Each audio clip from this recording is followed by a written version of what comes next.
fly. So many roads to choose. We start out walking and learn to run. We've only just begun.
Hello everybody, my name is Zenokami from Essence of Zen, and apologies, we're seemingly having a lot of issues with our setup today.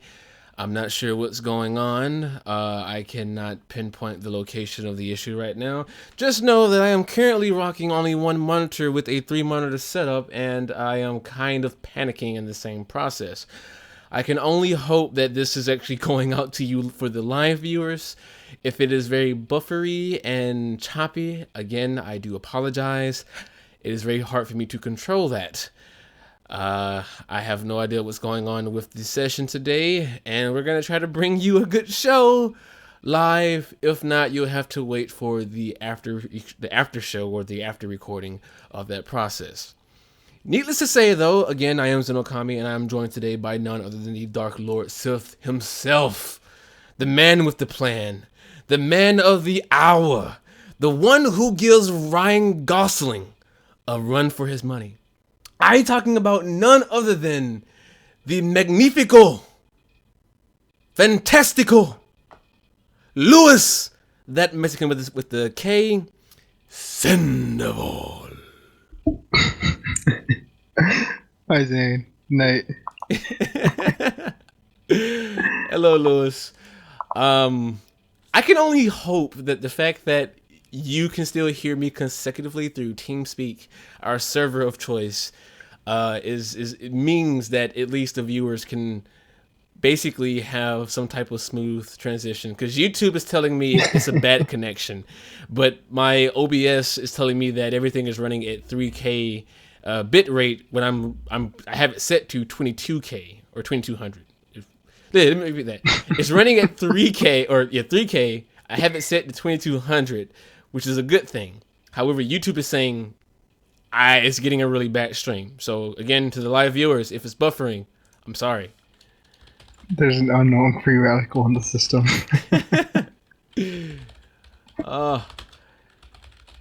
I'm kind of. It is super hard to work with one monitor. Oh my god! I never thought this was going to be that difficult.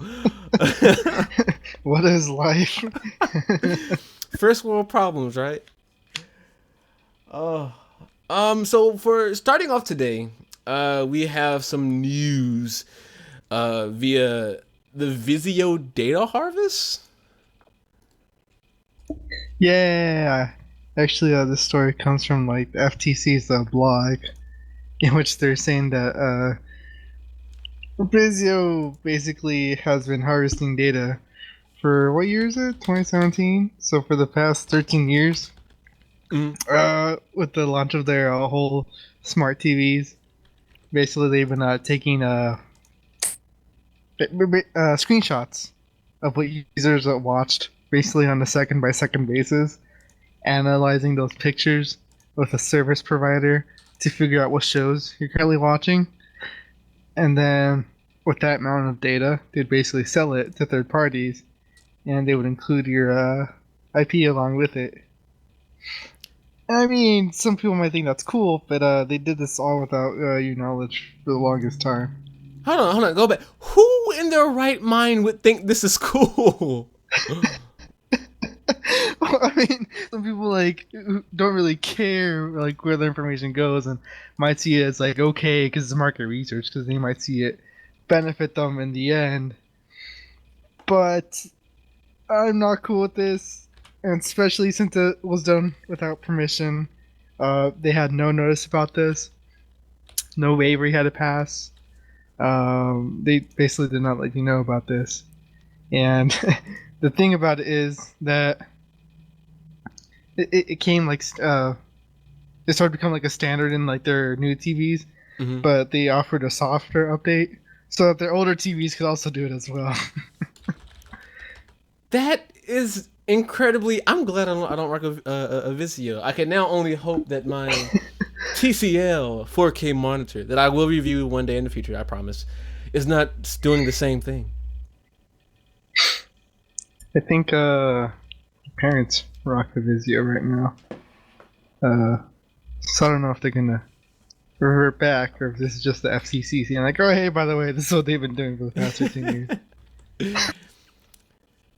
I honestly don't know how I truly feel about. So of course, like the invasion of privacy, and like I could like, dude, people watch porn on their TVs, man. Like, come on, there's a sacred bond with consumer and their television. You don't need people trying to see what you're saying on. Imagine if someone has like their computer hooked up to their TV and they're using the HDMI channel for their computer and like they're talking to their girlfriend or their boyfriend or they're doing like some a millennial sexting type of thing. No, don't, man, no. I say one thing is like bring like something like this inside of like legalese and like your privacy policy, Mm. and people just being ignorant and not reading through it. And then another thing is not even telling people, and basically having people have to do Wireshark scans to figure out what exactly is going on. See, this all stems back to, or at least comes back to, like a boomerang, to the episode of South Park when Kyle Broflovsky agreed to the terms and conditions from Apple to have himself surgically attached to a human centipede. I'm telling you, man, gotta read the fine print. Just sign here and here, and you'll be free. Why won't it read? See, this is why Vizio didn't give people their consent.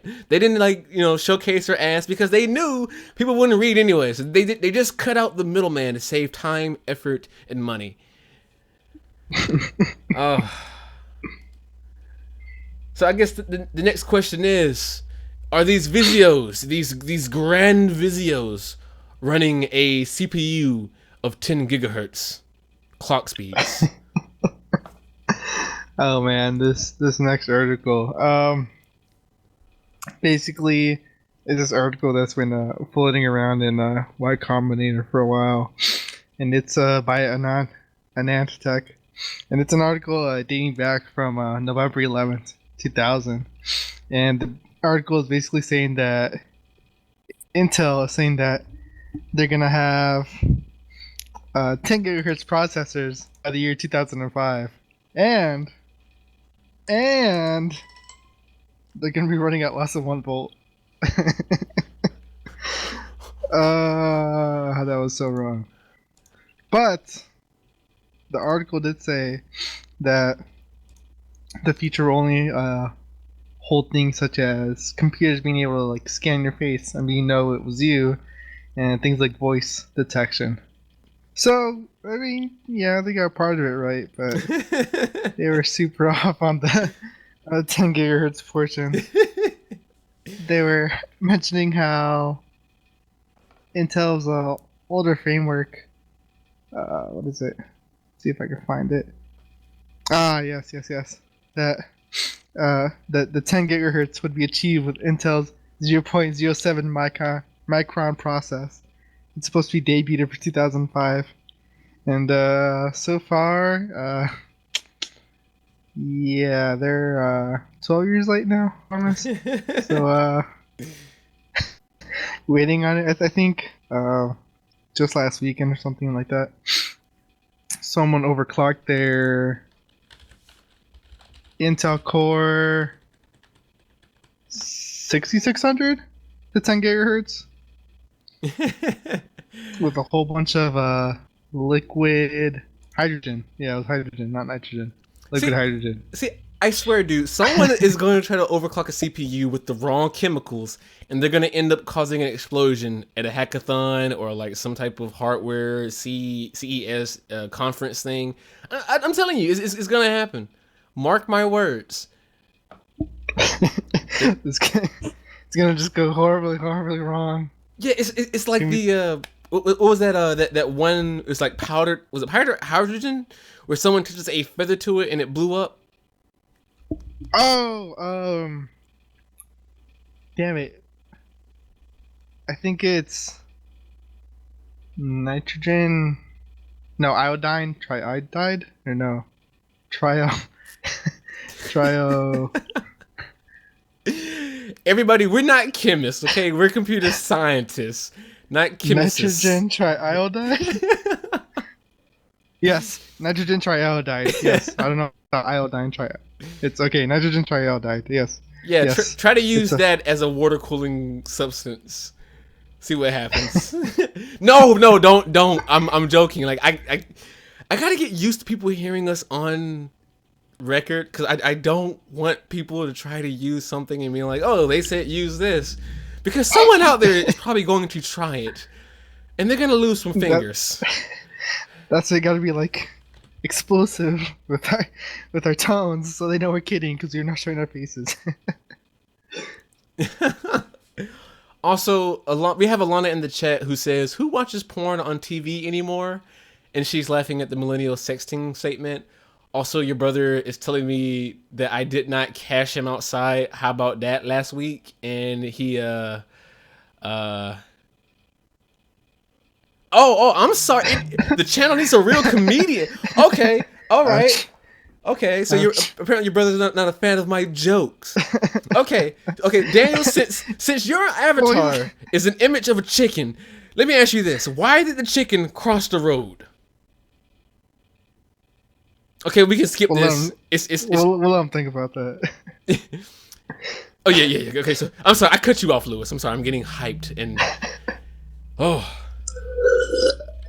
Anyway, I hope Intel delivers on their now 12-year old late promise. They won't. So come on, Intel, get your crap together. They won't. They never will. It's gonna be a bust. I'm still waiting on Ryzen. Like no one can get their stuff together yet. It's not happening. We're sitting here wanting more, craving more, and they're just no.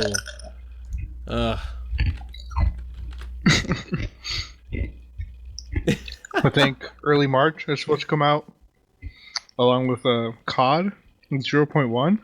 What is 0.1? So I just joke and call it that because Activision realized that Infinite Warfare didn't go exactly as they planned, because they have some space portions in the game that really resonate very well. And so now Activision is saying, it's like, well, we think we're going to start taking Call of Duty back to its roots and stop trying to make it, as futuristic. My guess is that they're trying to make it, what's the word?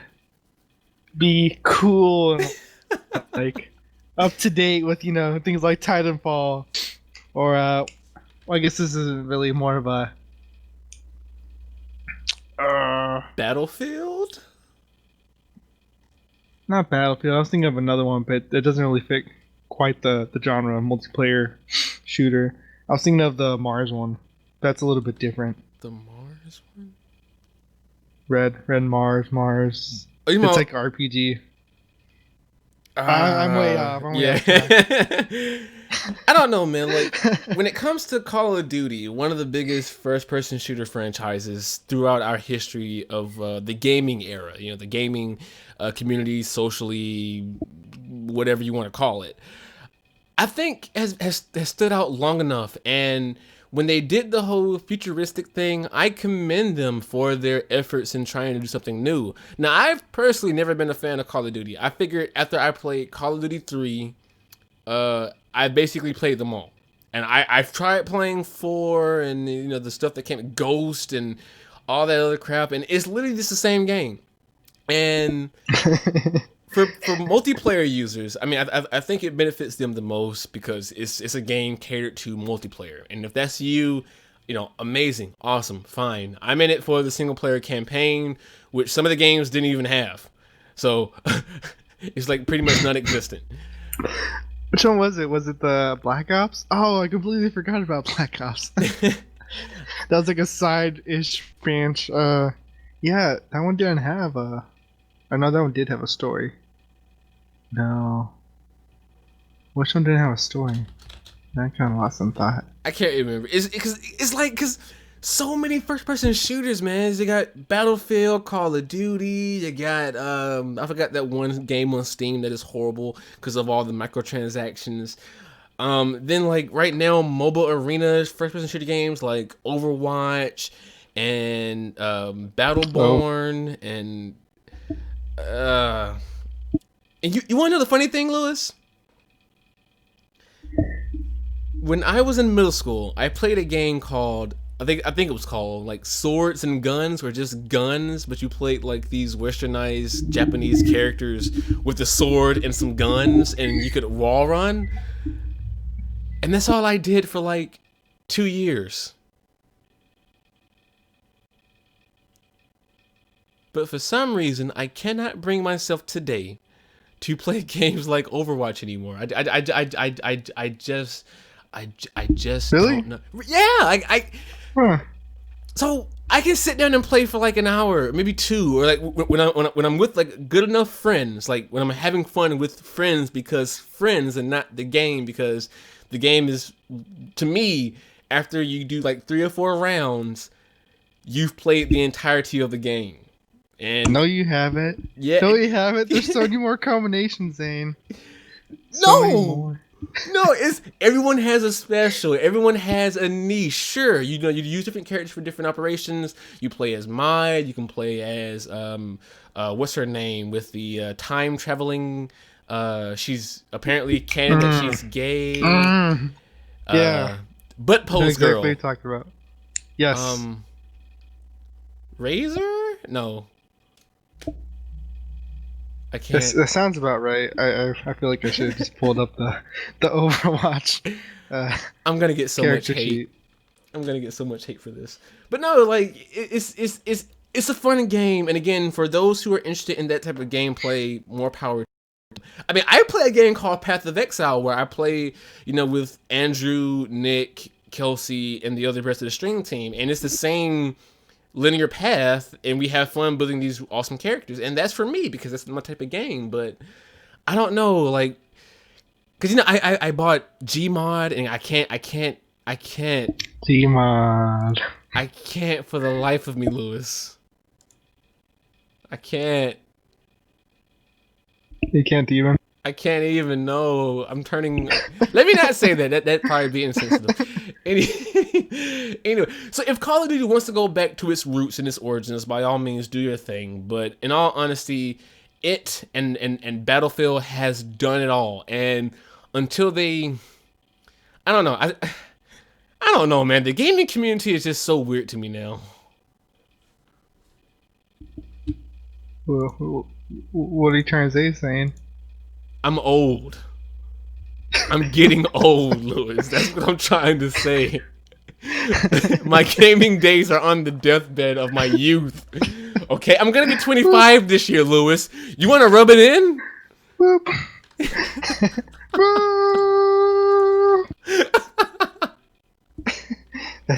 That's Tracer. Thank you. Her name is Tracer. Yes. What did I say? Razor. Tracer. I don't know, but Razor does sound like it's more correct. But I'll take your word for it. Oh, I don't know. Like, so before we move on to the next topic with the whole same thing in green light, I will say this: Overwatch has some of the best characters for a MOBA or arena competition that I've seen. It's one thing that actually kept me interested in it for as long as I was interested in it, and it's because like the gorilla guy who's like basically Mojo Jojo as I call him. Because he's a talking ape who's like super smart because of the scientists who made him that way. He's amazing. The characteristics, is it Mercy as the healer with the wings? Her design is so cool. You got the gunslinger, bringer of death, who's the living embodiment of the Wild West death motif. Fantastic, but without a campaign, without something to keep me interested with a story that continues on as you play, I'm just not interested, man. I can't sit here and play a game with 13-year-olds screaming they did what to my who and to my family member because I killed them 2 or 3 times. No, I no.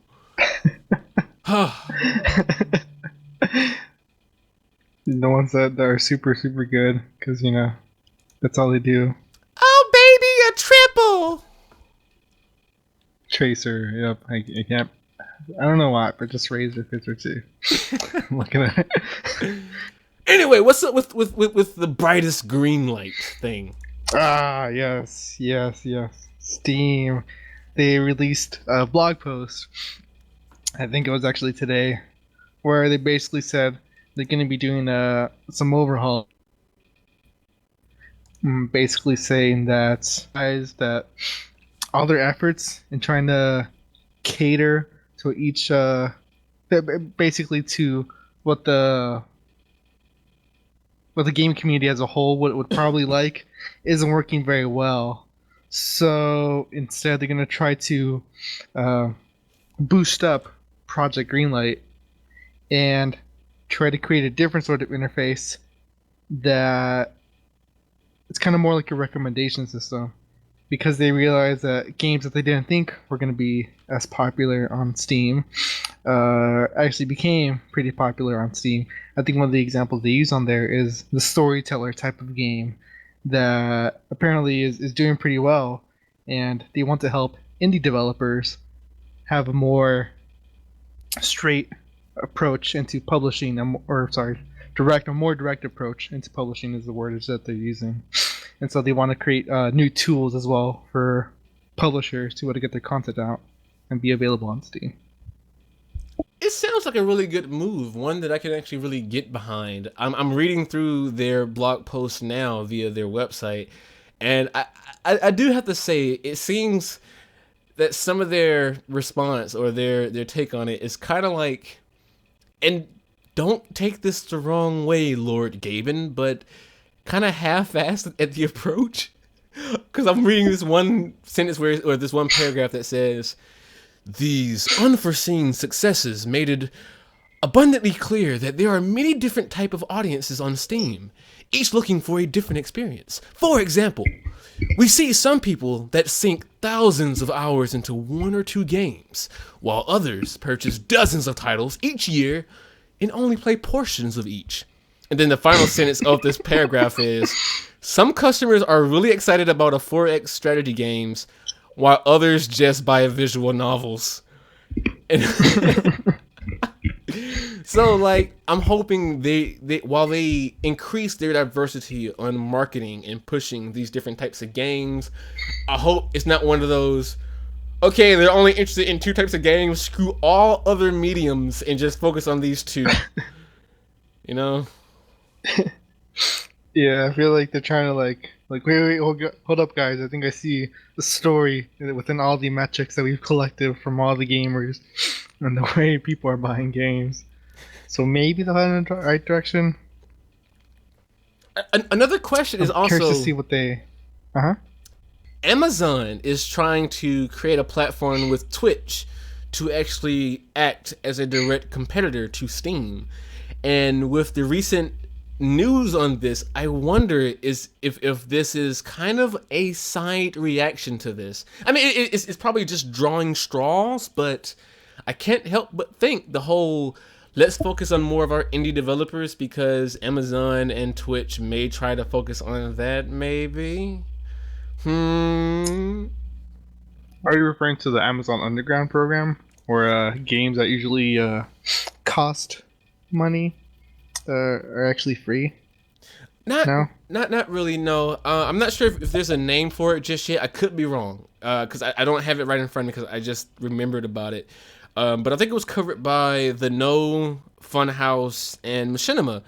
That apparently Amazon is trying to make deals with Twitch to create a new platform, and like some copyright stuff and trademarks were filed for a new distributor of games, where basically the system is, so you have Twitch and someone is like streaming a video game, and when viewers watch this, they'll get a pop-up that says, do you like this? If you like this game, you can buy it from Amazon right now. And the way that the documents stated is, it's not ordering a CD, it's like a live digital download right then and there to start the download process to your computer. From Amazon though, not Steam. So Interesting. we'll see how this, Amazon as a game platform, or at least game distributor. Interesting. Where is the world coming to, Lewis? Actually, that's a perfect question. Moving on to our next segue, because I have a lot of hate for some people right now.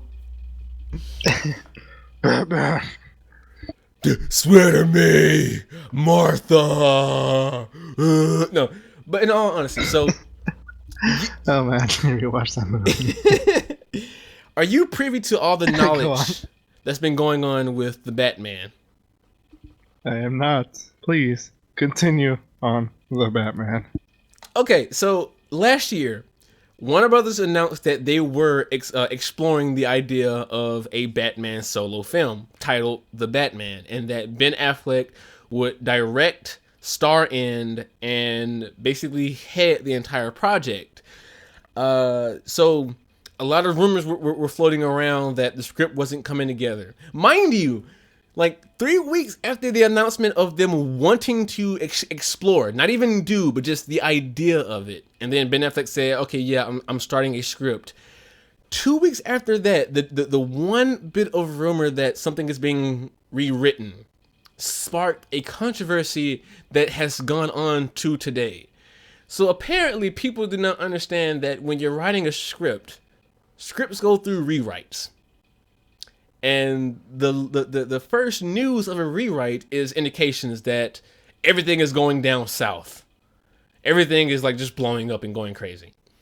Now, later on, like this year, or well, it might be like this year, the end of last year, people kept asking Ben Affleck about the movie, The Batman. You know, he was trying to market for his movie at the time, Live by Night.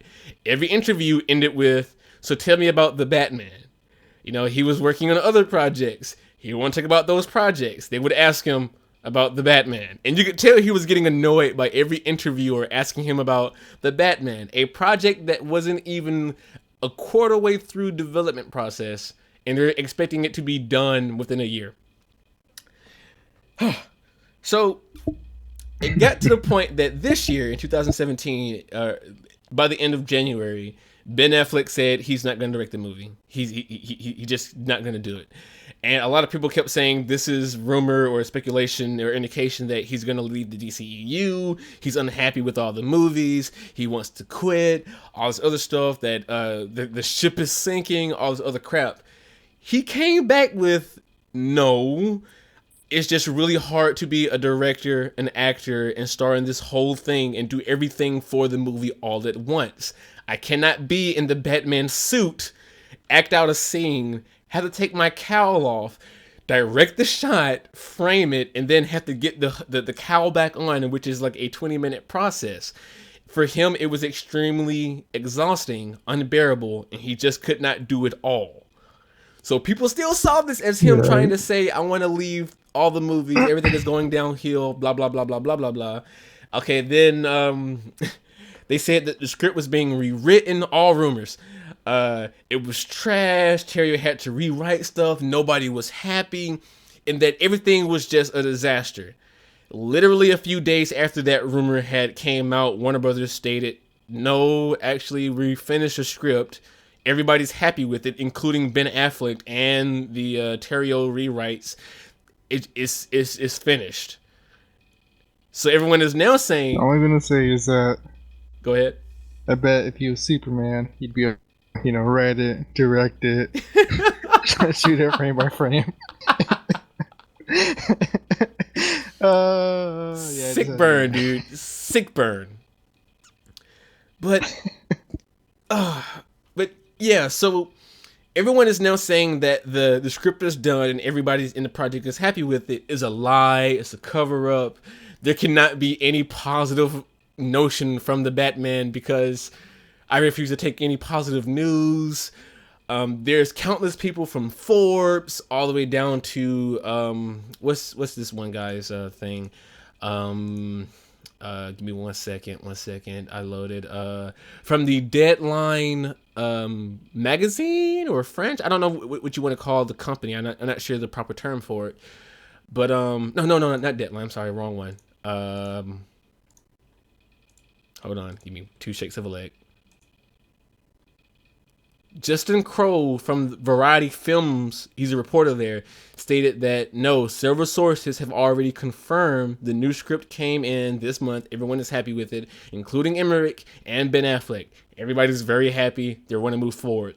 And that is seemingly supported by the notion that Deadline Hollywood, that just released today, before we went live actually, around 9:20, 9:30, that Warner Brothers have now officially offered the Batman director franchise to Matt Reeves, the guy behind Dawn, Planet of the Apes, and Cloverfield, and a few other movies. And I'm just like, all the sources lead to this, and people are just like, nope, it has to be trash. I don't believe it. But they'll believe any rumor that is completely negative with no sources. But okay, all right. Okay. You'll just have to wait and see. just so much speculation over very, very little. This with the script not even being complete. Right, and people are already trying to pin a date on when this movie is to come out, saying, oh, it's 2018, it's 2019. Just stop. Until an official date is given, stop trying to put a date on it, because this is what sparks the rumors and speculations of not meeting deadlines, because you don't even know the deadline. You're just guessing. You're guessing. Oh. It's a guesstimate. Is that even an estimate? No, it's not. Estimates are based on previous information with at least some type of data. They're just like shooting in the dark. You just get all the Batman movies. Get all the Batman movies, figure out how long those took, come up with an average, add some extra variables in there for, writing the script, choose another director, and bam! Also, I'm loving the chat. Go ahead and say it, Zane. People are sheep. Sheep. Bad. Man. Oh. I wish I had more people that just got bad.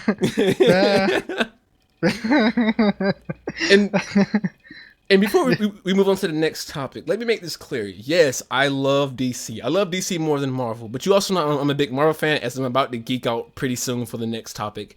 But listen to me. I have my worries about the Batman movie too. I really do. There are some things that raise red flags. But I'm sorry, the sources that are given, all the information from the people who are actually connected to the project, you can say they're lying, you can say they're covering things up, but at the end of the day, all of the negative press, I want to say 98% of the negative presses that have been pushed out via blog sites, news articles, and etc. have been jumping aboard a hype train of hate because they know it generates a lot of traffic. Saying anything negative about the DCEU drive their numbers up. And while I'm not saying don't, exploit the traffic, be a little bit more, integrative about it. Is that even a word, integrative? I don't think so. Have more integrity about the stuff you're writing, because you're hyping people up for hate, and you're gonna set people up to go in wanting to hate a movie. And if you go in wanting to hate it, you will find things to hate about it and complain about it. And that just creates a bad time for everybody. I mean, if you hate it for good reasons, cool. But if you hate it for the fact that you wanted to hate it, you're just wasting time and everybody's efforts. Just throwing that out there. Just put it in the ether.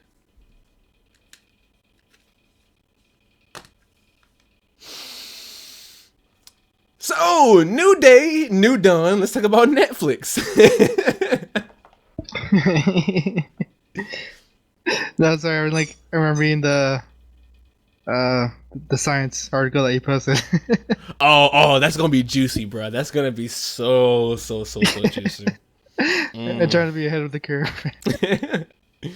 So, for those who do not know, who typically like to look at my public statements about certain Marvel movies that I did not like, or had issues with certain parts of the movies, and they say that I'm a DC fanboy, let me tell you something right now.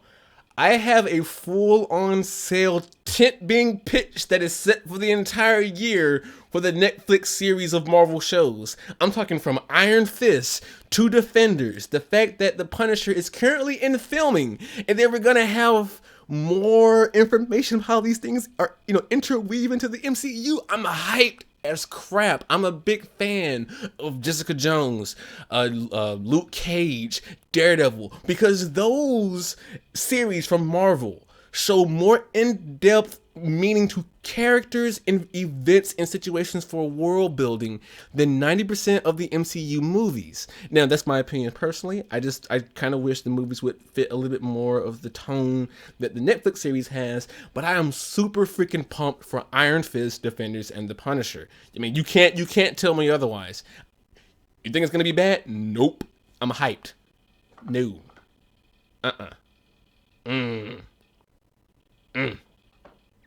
And Lewis, Yeah. have you seen Stranger Things yet? I was like 4 episodes away from the end, and they're already pumping out the second part of it. But I did realize that they're coming out with what is it, 7 Deadly Sins season 2, and I loved the first season. I loved it. I cannot complain about anything. Right? I thought it was gonna be ending. I thought that was just the end.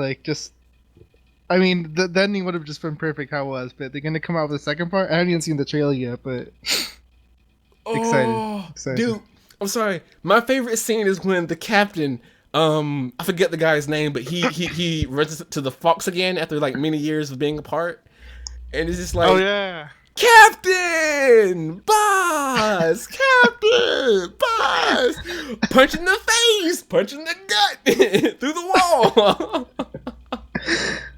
I forgot they each had different what is it, symbols on them. Yeah. Yeah. But that was a really good show. I can't wait, man. This is the one anime that I have actually avoided reading the manga because I don't want to spoil the story for myself. And that is... I didn't even know there was a manga for it. Yeah, dude, it's a legit on, anime manga series, full on hyped and will... I'm just this is just fantastic, man. I don't know what other way to put it. It should keep me full until Attack on Titan season 2 comes out.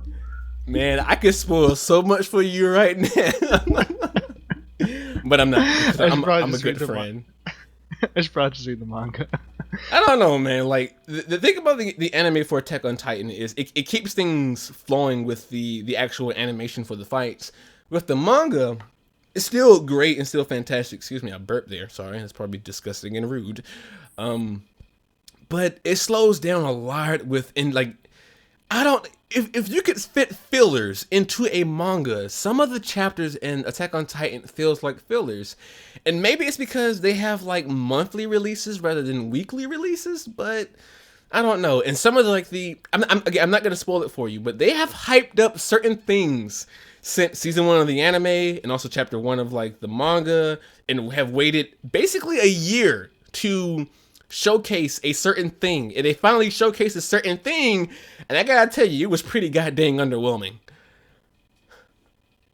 Not to ruin your outlook on the future seasons or anything, I'm just kind of ranting there.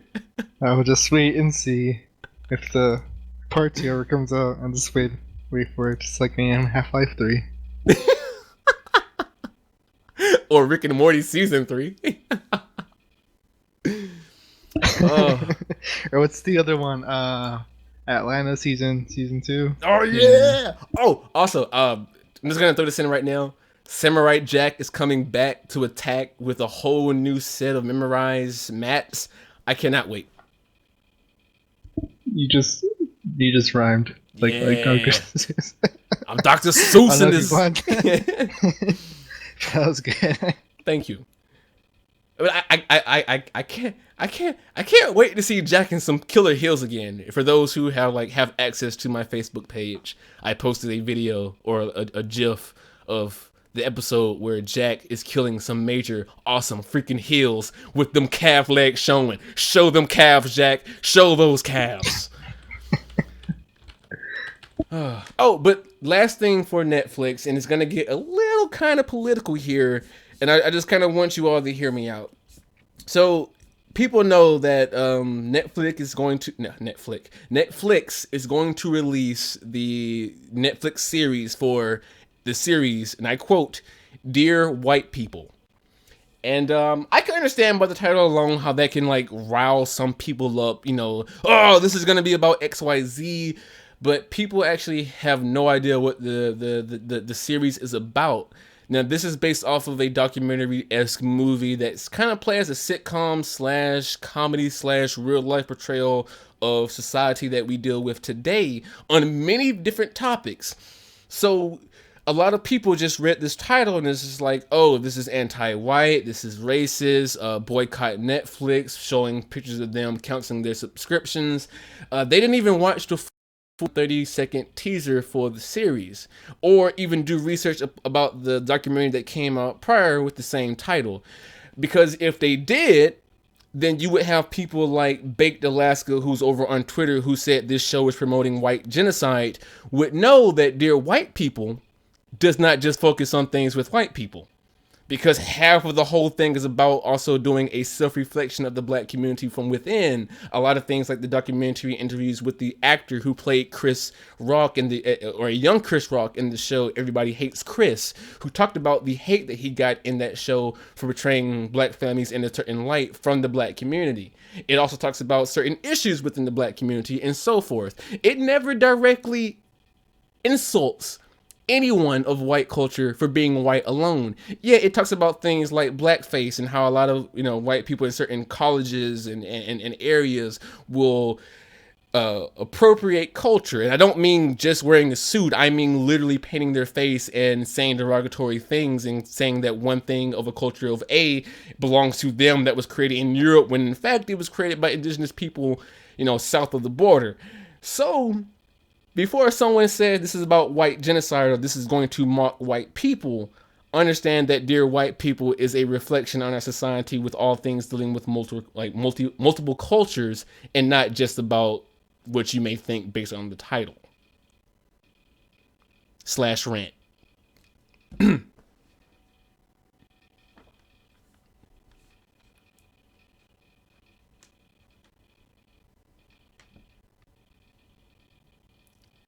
I did mean satire. What did I say? Did I say something aside from satire? I'm not sure. Sorry, I get kind of ranty sometimes. You know how I feel about these type of subjects. And it's like, I can understand legit criticism. Because if you say the name kind of infers something, sure, you can say it's baity, you can say it's a clickbait, whatever. But when someone says the show or the series is going to talk about white genocide and how it's to kill white people, I'm like, dude, come. When you're a public figure with millions of followers and you don't even look into what you're talking about and you say it's white genocide, I don't get it.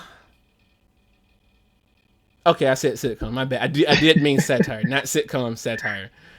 It is kind of a sitcom too in certain aspects. Like they play out these mini skits about how the black kids at their frats open the door and they're just like, hey, then something happens and then the camera pans really quickly and everybody turns to one direction and just like, wait, did you seriously just go there? And I consider that kind of yeah. But anyway, all I can say is don't be misled by general people's reaction based on the title. If you are totally unsure, simply watch the trailer. Simply go through and watch part of the documentary that previously came out was it last year or 2 years ago. Do that. Don't just sit here and say it's about white genocide when there's nothing to do about white killing or etc. That boggles my mind immensely. Huh.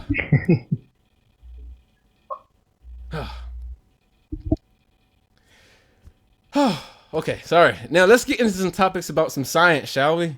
Let me turn to Bill Nye the Science Guy up in this thing. Random. Netflix series. Bill Nye is almost close to launching his Netflix series. I cannot wait. Stay tuned for that. Anyways, Lewis, do you know what a time crystal is? Honestly, when I first read the title, I was like, I was thinking of like Legend of Zelda or something. I mean, you're not far off, because like this thing was originally thought to be a fantastical, theoretical thing that would never exist. I read it, and this is my second time going through it again, and I still don't get it. Okay, so first and foremost, what is that? First and foremost, I am not a physicist. I do subscribe to a lot of physicist type-esque things, but so if I explain this kind of too simple to the fact that it's explained wrong, feel free to send me a bunch of death threats and angry emails and letters. It's essentially a state of matter, a completely new state of matter, a new phase of matter.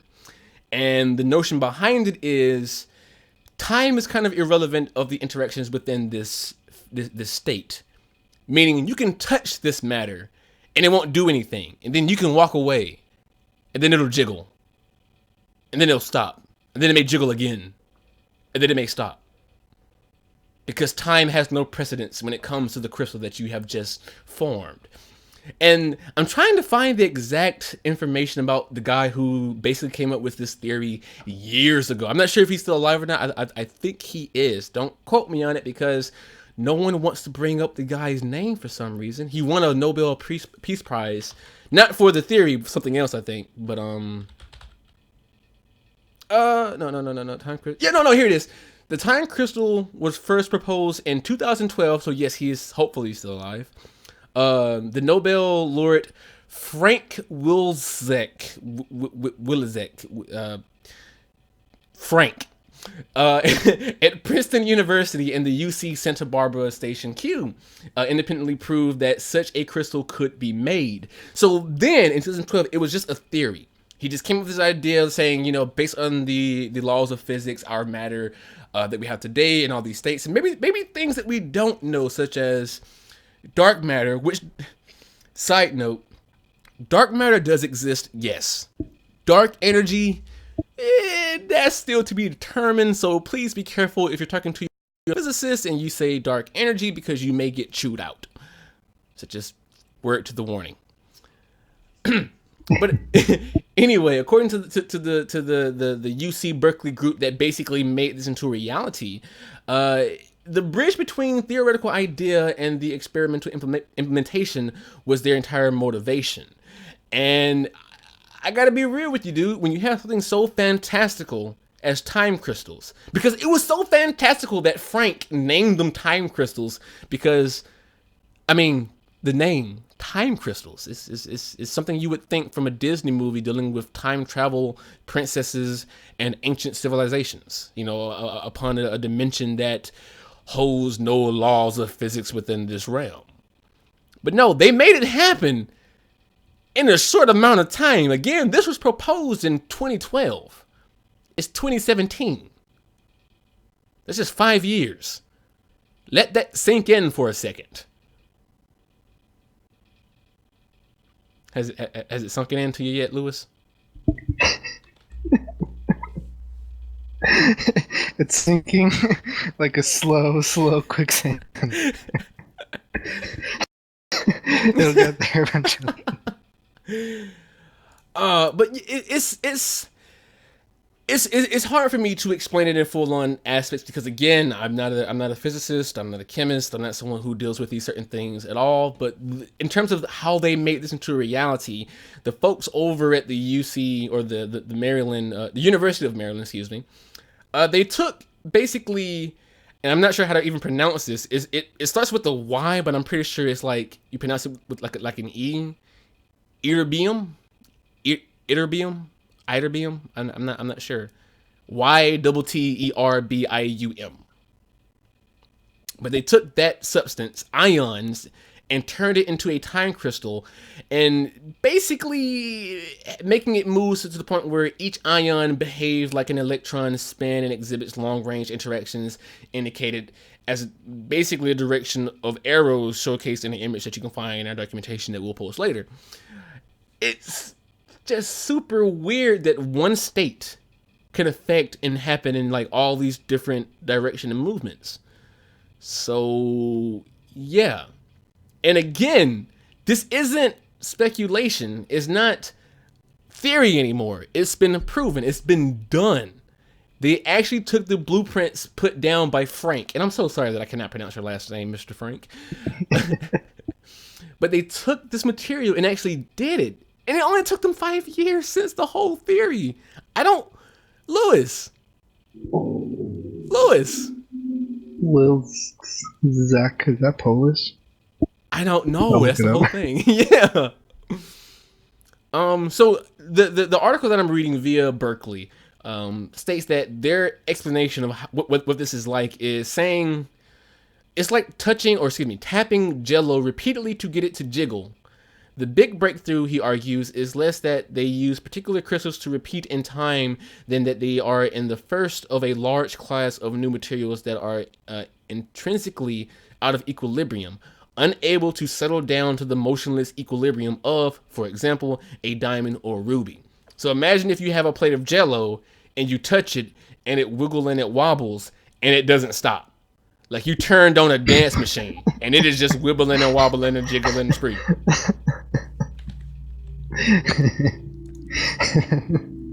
That's a weird way to explain the pseudo matter. But yeah, dude, like I think this basically marks a fifth state or a fifth phase of matter. So I'm hyped. For you guys out there who don't know the other four phases of matter, you have solid, liquid, gas, and of course, the lovely, the sexy, the undeniable plasma. That's it.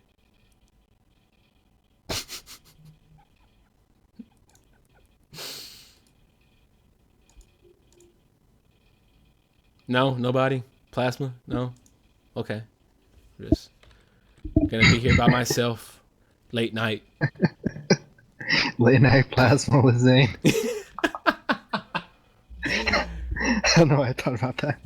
I saw your next post on our script sheet, and so it is whiskey? I couldn't come up with a better name, I'm sorry. No, like it's cool. So for those who don't know, on the documentation sheet, Lewis wrote time traveling brandy, and I wasn't like brandy as in the alcoholic type of drink, or brandy as in some girl named Brandy. No, brandy as a drink. So basically, it's been discovered that you could use ultrasound to basically age spirits faster. And so what these people did was they blasted this barrel of brandy for 3 days straight, and then they presented it to a panel of judges, 8 of them, some of them researchers actually, and they tasted it and they said it tasted surprisingly well with a good fruity and sweet flavor, with some of them saying that it tasted about like a 2-year-old brandy, which is really cool because that's gonna lower the price down of better alcohol and make it more available. Lewis, I just wonder what else this could be applied to. Let's rewind for 1 second. So someone had the idea to blast Brandy with an ultrasound. They wanted to know if it was pregnant or not. Now, I'm a connoisseur of various different liqueurs, but I have never drunk to the point where I'm out of my mind to the point where I'm gonna put an ultrasound on a barrel of brandy. For 3 days. How drunk were these people to say, "Hey man, let's go grab your mom's ultrasound machine because she's a nurse, and let's like just blast the brandy until it looks good," you know?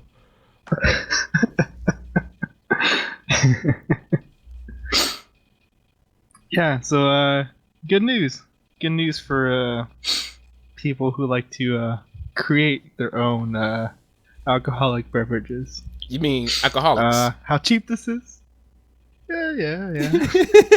Like I don't myself, know how no. cheap or expensive it'll be, you know, to have just a room full of like ultrasound going off. But it might be a worthwhile investment.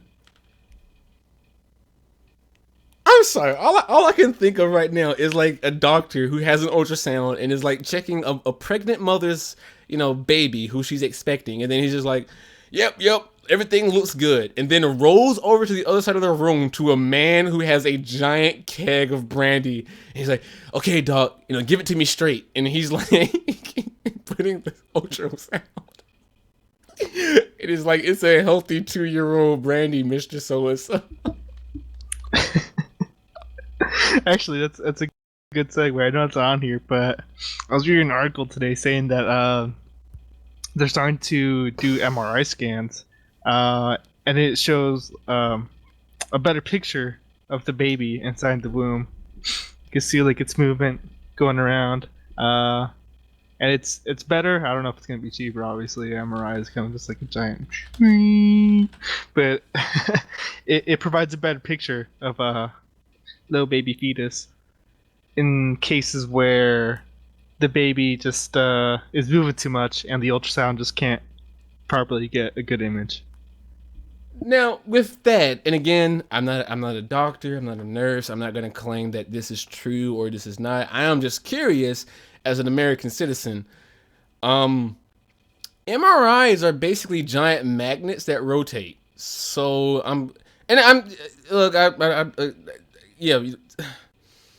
typically you have to ingest certain chemicals my concern is does this cause any type of harm if the MRI was put in prolonged use to the baby and the mother? Again, I don't know any of the details. Right, because I'm not saying that simply one MRI is gonna hurt anybody, because it's the same process of something like an X-ray. One X-ray isn't gonna hurt you, but if you are exposed to prolonged procedures of X-rays, you may find a problem. Yeah, I see what you mean. Especially when you also happen to drink brandy that's with ultrasound for 3 days. Hey, expecting mother, you want some brandy?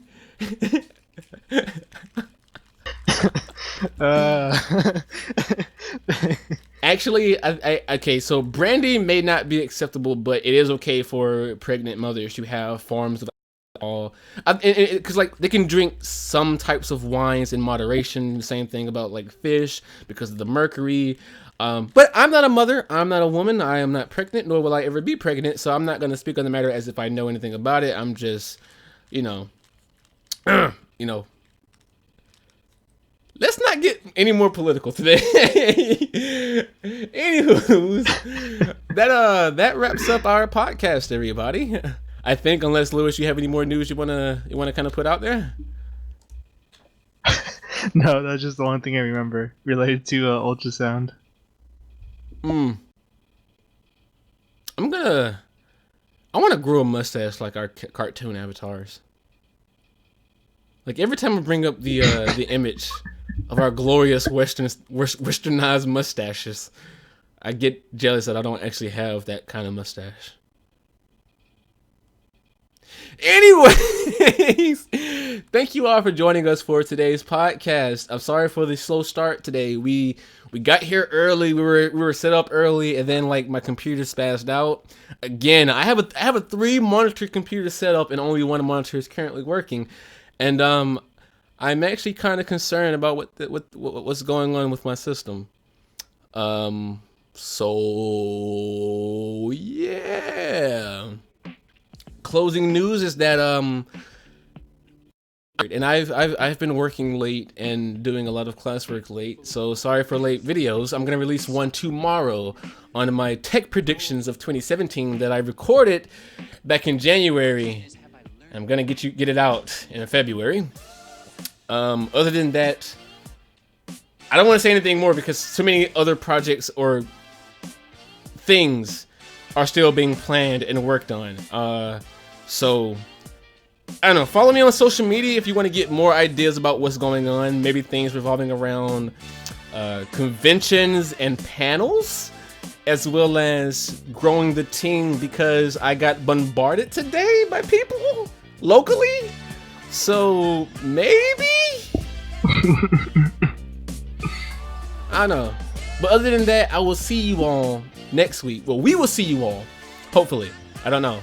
I might sleep in. We never know. Right, Lewis? Indeed. We'll see you all next week, Friday, 10 o'clock Eastern Time. Be there or be square, but you will always be ours, and we love you for it. So, until then, as always, take care.